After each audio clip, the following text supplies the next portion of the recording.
नमस्कार दोस्तों, अगर आप चाहते हैं कि शनिदेव की कृपा आप पर बनी रहे तो इस वीडियो को लाइक करें और चैनल को सब्सक्राइब करना ना भूलें। हम आपके लिए लाते हैं ऐसी ही ज्ञानवर्धक और रोचक कहानियाँ जो आपके जीवन को सकारात्मकता और भक्ति से भर देंगी। तो चलिए शुरू करते हैं। जय श्री राम, जय शनिदेव। राजा हरिश्चंद्र का गर्व और शनिदेव की चेतावनी। राजा हरिश्चंद्र अपने सत्य और धर्म का पालन करने के लिए प्रसिद्ध थे। उनकी न्यायप्रियता और सत्य पर अडिग रहने के कारण देवता भी उनकी प्रशंसा करते थे। लेकिन एक दिन जब वे अपने दरबार में बैठे थे तो उनके मन में एक गर्व का भाव आ गया। उन्होंने सोचा, मुझे कभी किसी प्रकार का संकट या परीक्षा नहीं झेलनी पड़ी। मैं सच्चा और न्यायप्रिय राजा हूँ, कोई भी मुझे डगमगा नहीं सकता। शनिदेव ने यह सब देखा और सोचा, हरिश्चंद्र को अपने सत्य और धर्म पर बड़ा अभिमान है, अब मैं इनकी परीक्षा लूंगा। शनिदेव की परीक्षा शुरू होती है।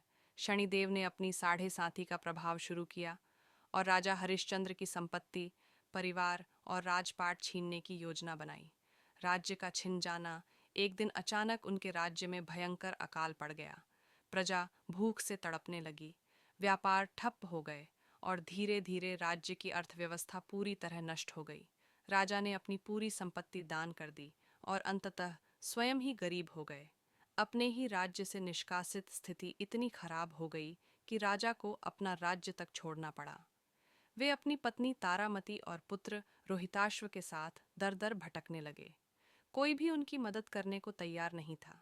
श्मशान में नौकरी। आखिरकार राजा हरिश्चंद्र को श्मशान में एक डोम, अंत्येष्टि करने वाले के पास नौकरी करनी पड़ी।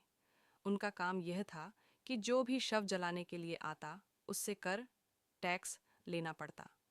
यह एक राजा के लिए सबसे अपमानजनक स्थिति थी, लेकिन उन्होंने इसे भी सहन किया। पुत्र की मृत्यु और अंतिम परीक्षा कुछ समय बाद। एक दिन उनकी पत्नी रोहिताश्व के शव को लेकर श्मशान पहुंची। उनका बेटा सर्पदंश, सांप के काटने से मर चुका था। पत्नी ने श्मशान में राजा हरिश्चंद्र से कहा, राजन, यह हमारा ही पुत्र है, कृपया हमें इसका अंतिम संस्कार करने दें। लेकिन राजा हरिश्चंद्र ने कहा, नियम के अनुसार बिना कर चुकाए किसी का अंतिम संस्कार नहीं किया जा सकता, भले ही यह मेरा बेटा ही क्यों न हो। उनकी पत्नी रोने लगी और बोली, राजन, मेरे पास कुछ भी नहीं बचा, मैं कर कैसे चुकाऊं। राजा हरिश्चंद्र ने कहा, अगर तुम्हारे पास देने के लिए कुछ नहीं है तो अपने मांग का सिंदूर देकर कर चुकाओ, क्योंकि सिंदूर एक सुहागन स्त्री की सबसे अनमोल चीज होती है। यह सुनकर तारामती रोते हुए अपने माथे का सिंदूर मिटाने लगी। जैसे ही उसने ऐसा किया, अचानक सारे देवता प्रकट हो गए और शनिदेव भी वहां प्रकट हुए। शनिदेव की कृपा और आशीर्वाद। शनिदेव ने राजा हरिश्चंद्र से कहा, हे राजन, यह मेरी साढ़े साथी की परीक्षा थी। तुमने सत्य और धर्म नहीं छोड़ा, इसलिए अब मैं तुम्हें आशीर्वाद देता हूँ।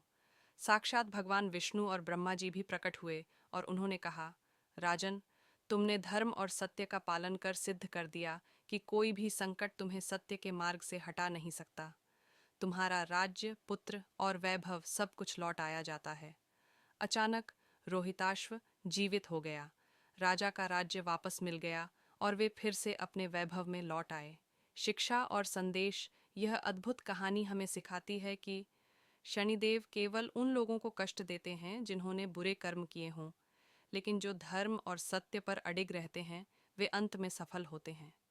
जीवन में कोई भी कठिनाई आए, सत्य और ईमानदारी नहीं छोड़नी चाहिए। शनि की साढ़े साथी भले ही कष्टदायक होती है, लेकिन जो इसे सहन करता है वह महान बन जाता है। शनिदेव की कृपा प्राप्त करने के लिए हमें धैर्य रखना चाहिए और शनिवार के दिन उनकी पूजा करनी चाहिए। जय शनिदेव। अगर आपको यह कहानी पसंद आई हो तो वीडियो को लाइक करें, अपने दोस्तों और परिवार के साथ शेयर करें और हमारे चैनल को सब्सक्राइब करें ताकि हम आपके लिए ऐसे ही रोचक और आध्यात्मिक वीडियो लाते रहें। आपका हर लाइक और सब्सक्राइब हमारे लिए एक आशीर्वाद की तरह है। कमेंट में जय शनिदेव ज़रूर लिखें अगर आपको शनिदेव की कृपा चाहिए। मिलते हैं अगले वीडियो में, तब तक के लिए जय श्री राम, जय शनिदेव।